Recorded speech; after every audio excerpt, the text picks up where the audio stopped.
उसी का पूजन करने के लिए जो विशेष स्थल सनातन परंपरा में होते हैं, उनमें से न्यूयॉर्क शहर में जो दिव्य धाम है गीता मंदिर आश्रम, उसका एक नया कलेवर, एक नया स्वरूप, एक नए जागरण के साथ में श्रद्धालुओं के लिए जो सुलभ हो रहा है। इसके पाटोत्सव और प्राण प्रतिष्ठा समारोह की क्या महिमा है, उसके बारे में हम आपको बताएंगे। और ये जो इतना सुंदर स्वरूप आप देख रहे हैं दिव्य धाम टेम्पल का, ये आपके लिए एक आमंत्रण भी है। और ये द्वारपाल के रूप में जो नए नए द्वारपाल हैं, वो भी आपको बुला रहे हैं मुस्कान के साथ।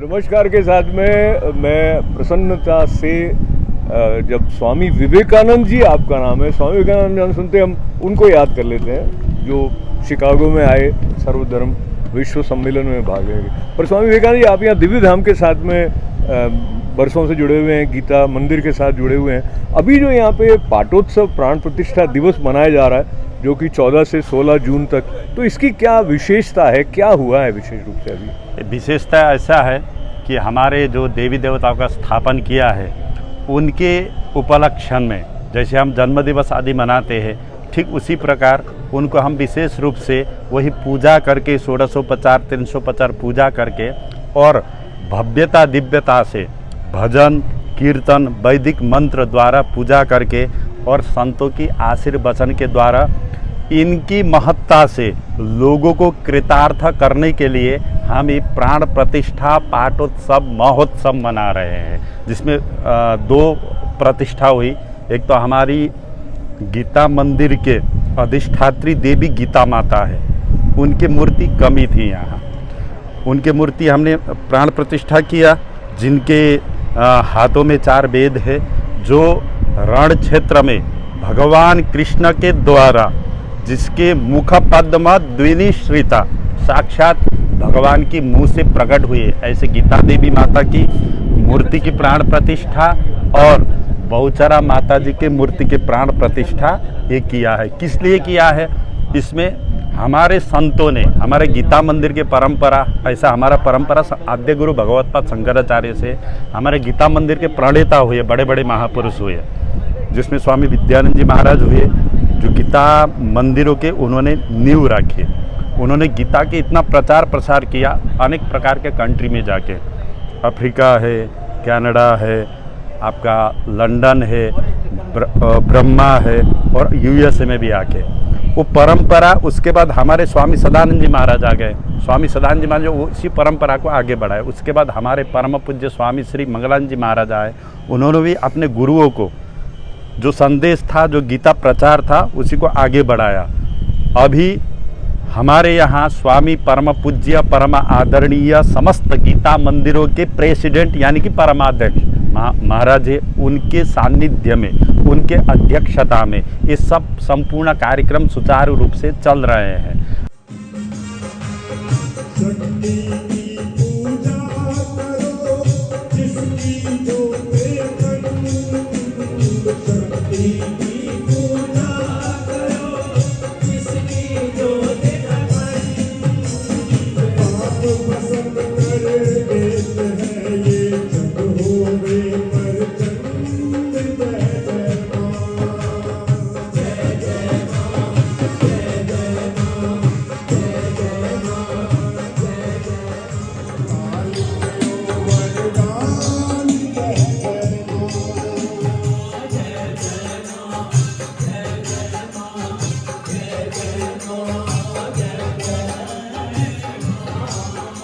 बहुत ही सुंदर एक परिवेश वातावरण में हम बैठे हैं। जिन बहुचर माँ की प्रतिष्ठा हुई है, आप सब देख रहे हैं, यहाँ आने के बाद सब सिक्योर है, कोई भय नहीं है। भगवत भक्तजन, ये जो आप मैं बोल रहा हूँ, आप सुन रहे हैं, ये जो अभी तक आप लोगों ने नृत्य किया, ये सब के मूल में वो शक्ति मौजूद है। अगर शक्ति ना हो तो हम कुछ भी कर नहीं सकते। और उसी शक्ति के रूप में हम इसी देवियों का अर्चन करते हैं। जगत जननी जगदम्बा से प्रार्थना है कि आपके उस शक्ति को हम हमेशा याद रखें और हमेशा उनके नामों को, उनके रूपों को स्मरण करते हुए जीवन को उनके चरणों में समर्पित करें।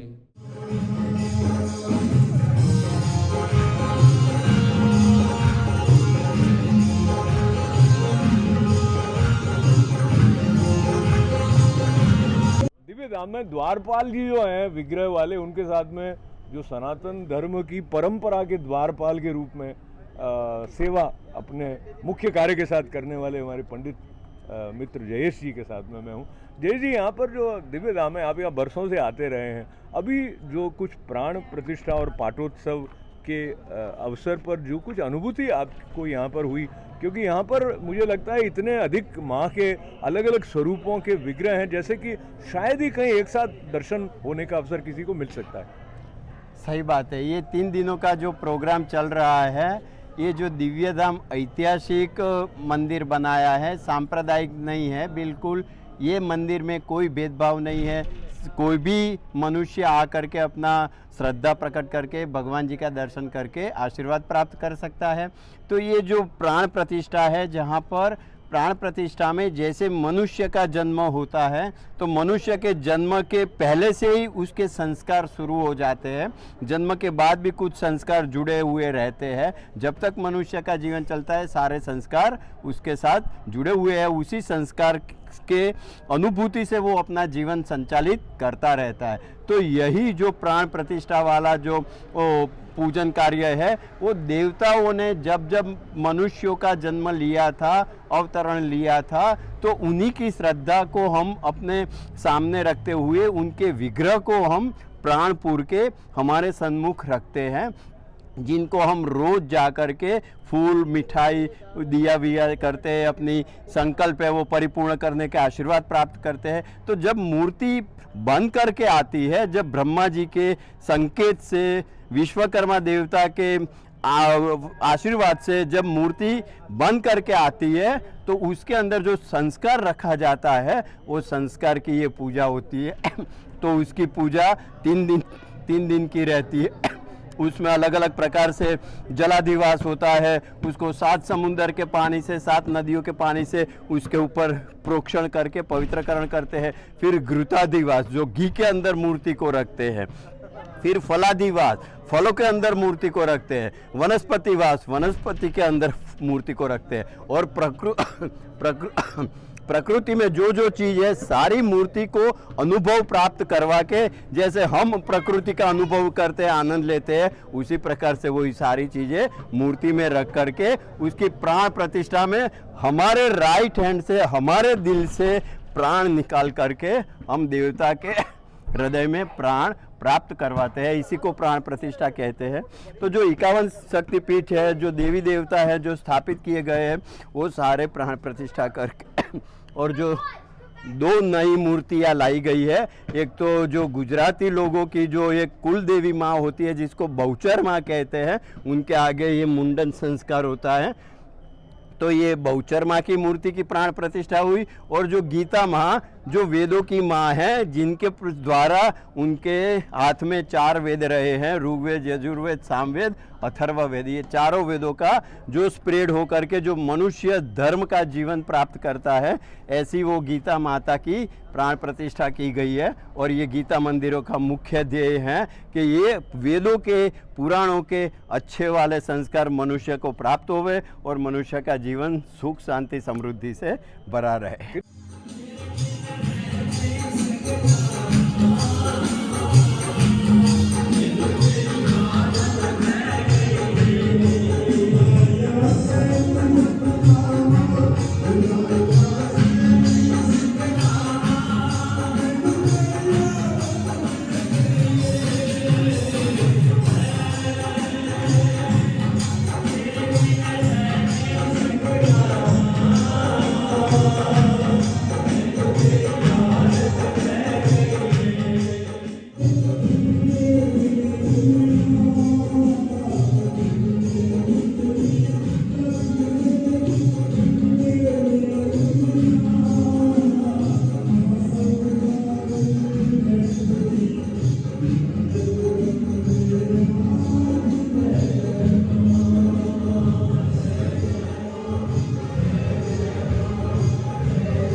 पराशक्ति का विलास है, क्रीड़ा है।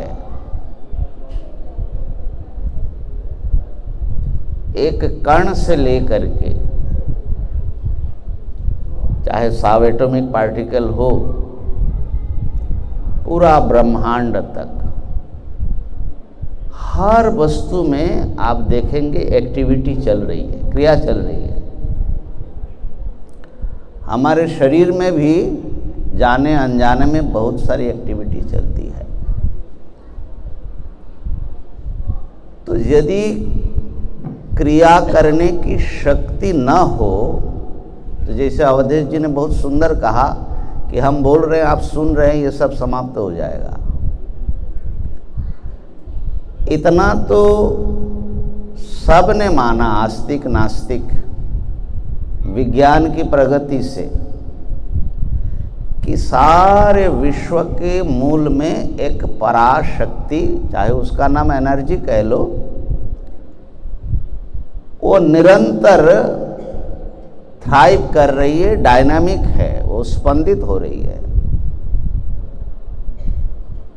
वही एनर्जी एटम के रूप में भी आता है, वही लाइफ के रूप में भी आता है, और वही कॉन्शियसनेस है।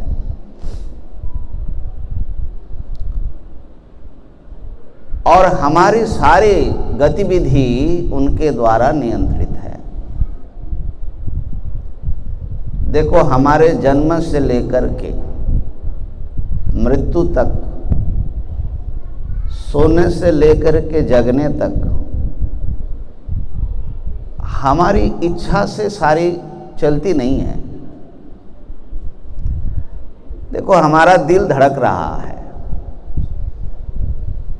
और निरंतर धड़क रहा है, लेकिन ये जो चल रहा है, इसको कौन चला रहे हैं? आप चला रहे हैं क्या? अगर दिल कह दे कि भाई अब जो है मैं चल नहीं सकता, तुम चलाओ अपना दिल, क्या हाल होगा? तो हमारे भीतर भी दिल धड़क रहा है, आपके भीतर भी, और सभी प्राणियों में सेम प्रिंसिपल काम कर रहा है सबके भीतर। हम श्वास ले रहे हैं, हमारे फेफड़े चल रहे हैं, हमारे शरीर में खून दौड़ रहा है, हम निरंतर, हमारा शरीर बदल रहा है, हम बूढ़े होते जा रहे हैं, है ना? और एक दिन जो है ये क्रिया, शरीर फिर बिखर जाएगा। तो ये जो शरीर है, ये पंचभूतों से बना है। अन्न है, जल है, गर्मी है, हवा है, स्पेस है, ये सब मिला करके एक मूर्ति बन गई। और ये पंचभूत भी उसी शक्ति का रूप है जो हम एनर्जी कह रहे हैं। तो वो एक फॉर्म लेती हैं, उस फॉर्म में नाना प्रकार की क्रियाएं करती हैं, और फॉर्म बिखर जाता है, फिर उस विराट एनर्जी में वो घुल जाता है, पुनः फिर आविर्भूत होने के लिए। तो फॉर्मलेस में चला जाता है, और फिर वहाँ से फॉर्म, जैसे समुद्र में तरंग आते हैं और समुद्र में मिल जाता है। तो शक्ति की बात तो सब मानते हैं, लेकिन कुछ अधिक बात हमारे हिंदू धर्म में जो कही गई है उस पर ध्यान देना, कि एनर्जी खाली ताकत मात्र नहीं है, वो चिन्मयी है, वो चेतन है, उनमें कॉन्शियसनेस है। और इसका अर्थ है कि वो हमारी प्रार्थना सुन सकती है, और वो करुणामयी है। उस एनर्जी को हम क्यों माँ कहते हैं? तो देखो, ये सारा जो ब्रह्मांड है, यूनिवर्स, ये कहाँ से प्रकट हुई? उन्हीं से। तो उन्हीं के गर्भ से हम सारे सब कुछ उन्हीं में अनमैनिफेस्टेड होते हैं, फिर उनसे निकलते हैं। तो ये जो शक्ति हैं, उनको मदर के रूप में हम लोग कहते हैं। और आप दिल से जो भी प्रार्थना करेंगे माँ सुनती है।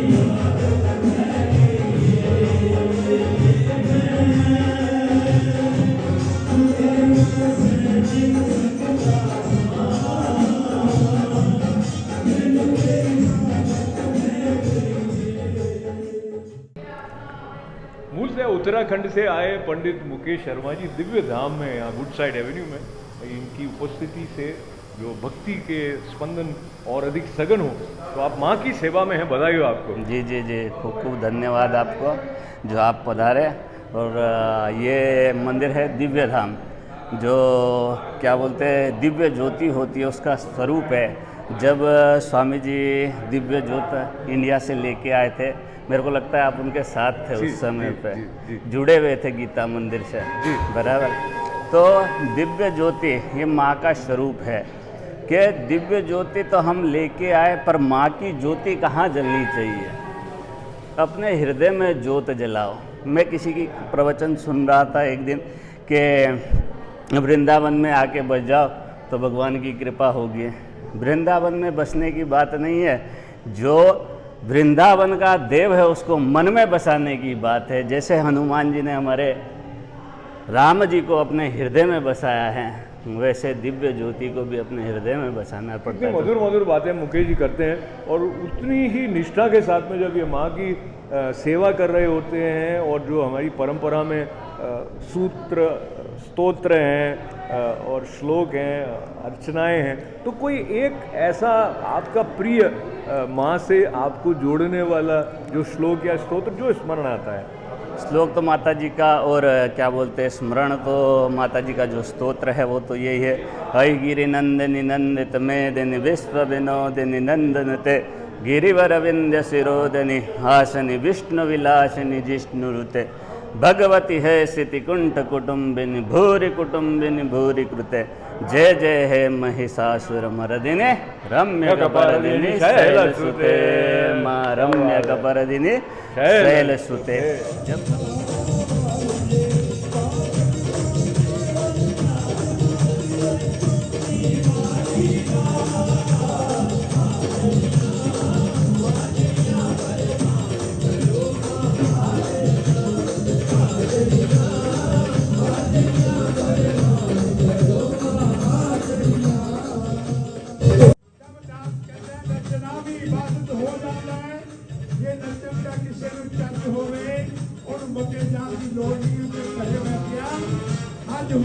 आप जानते हैं माहौल से नचना जरूर चाहिए।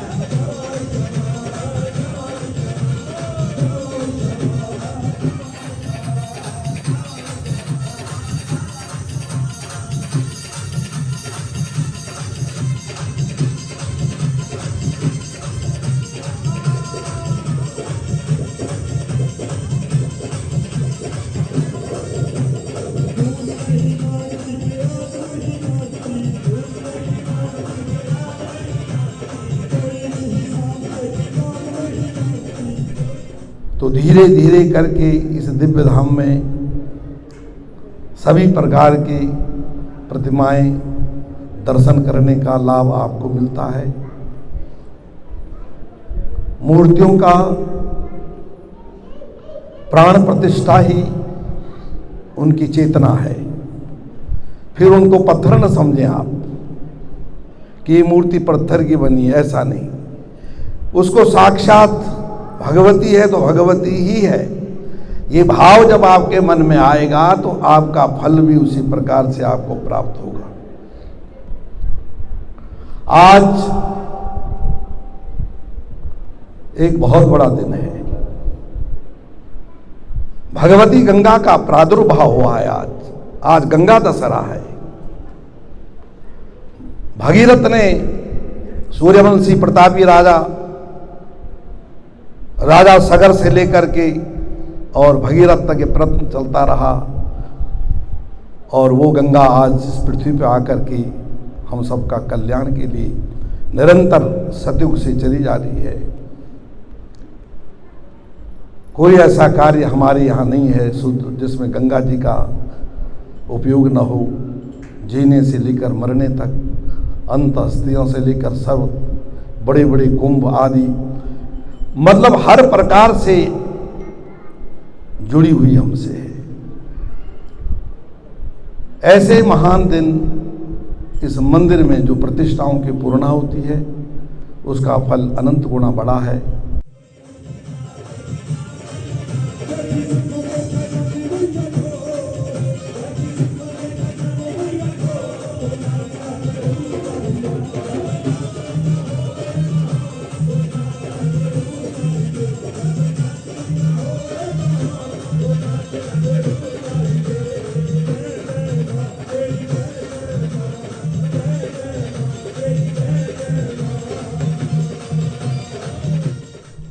हमारे शास्त्रों ने 4 पुरुषार्थ बताए हैं। कौन कौन से पता है किसी को? धर्म, अर्थ, काम और मोक्ष। कौन से पुरुषार्थ? धर्म, बोलो, धर्म, अर्थ, काम और मोक्ष। हम 2 चीज को पकड़ के रखे हैं। किसको? अर्थ और काम को। पहला और आखिरी का गायब। 2 चीज पकड़, क्योंकि प्रभाव किसका है? बोले कलयुग का है और होना भी चाहिए। हमारे ऋषि मुनियों ने ये जो चारों युग की कल्पना किया या व्यवस्था किया तो कुछ सोच विचार के ही किया होगा भाई, है ना? क्योंकि सतयुग के समय तो कलयुग हुआ नहीं, त्रेता में कलयुग नहीं हुआ, द्वापर में नहीं हुआ, तो कलयुग के ही समय क्यों हुआ इसकी गणना हमारे ऋषि मुनियों ने करी हुई है। क्यों कि ऐसे ग्रह, उपग्रह, खगोल, भूगोल, ऐसा वातावरण होगा कि जिसके कारण मनुष्य मात्र के मस्तिष्क में उसका प्रभाव पड़ेगा। चाहे तुम कुछ भी कर लो, कुछ भी कर लो, आप कलयुग का प्रभाव पड़ना है और पड़ना है। आप बच नहीं सकते हो। उसमें से बचेगा कौन? सुमिर सुमिर नर उतरे ही पारा। जो भजन करेगा वही पार होगा, नहीं तो इस कलयुग का प्रभाव सबको ही होना है।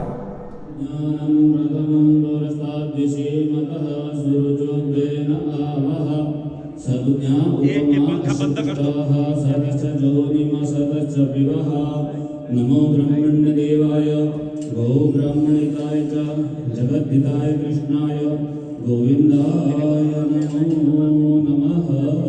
आरती कीजिएगा।